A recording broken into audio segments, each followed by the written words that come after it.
কোন অন্যায় কাজ করবেন গোপনে, নিজের একটু হার্টটা দেখবেন এটার স্পিড একটু বেড়ে যায়, তার মানে আপনার হার্টই আপনাকে জানাচ্ছে বান্দা করিস না, আল্লাহ নারাজ হবে, করিস না, আল্লাহ নারাজ হবে, করিস না। আমরা এটা বুঝতে পারি নাই, আমরা মনে করেছি এমনি হার্টবিট বেড়ে যায়, এমনি হার্টবিট বাড়ে নাই, ওই হার্টের মাধ্যমে আল্লাহ আপনাকে মেসেজ দিয়েছিল, আমি সেই মেসেজটা বুঝতে পারি নাই। কিন্তু তারপরে যখন গুনাহটা করি মনে মনে একটা জিনিস আমরা চাই, কেউ যেন না দেখে, কেউ যেন না জানে, কেউ যেন না দেখে, কেউ যেন না জানে। আপনি করছেন আল্লাহর অবাধ্যর কাজ, আল্লাহকে নারাজি করার কাজ, আল্লাহ জমিনে দাঁড়িয়ে, কিন্তু আবার যখন আপনি বলছেন কেউ যেন না দেখে, তখন আল্লাহ পাক আপনার ইজ্জত বাঁচানোর জন্য চতুর্দিকে পর্দা করে দেয়, দেখার মানুষ আর দেখতে পায় না। বলে ফেরেশতা বলে আল্লাহ তোমার হুকুম অমান্য করছে, তোমার জমিনে দাঁড়িয়ে তুমি তাকে প্রোটেক্ট দিচ্ছ।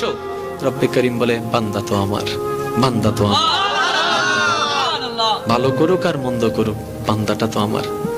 বান্দা যখন কোনো গুনার কাজ করে আল্লাহ পাক রব্বুল আলামিন তখন তাকিয়ে থাকে, বান্দা আয়, ফেরত আয়, রিটার্ন কর।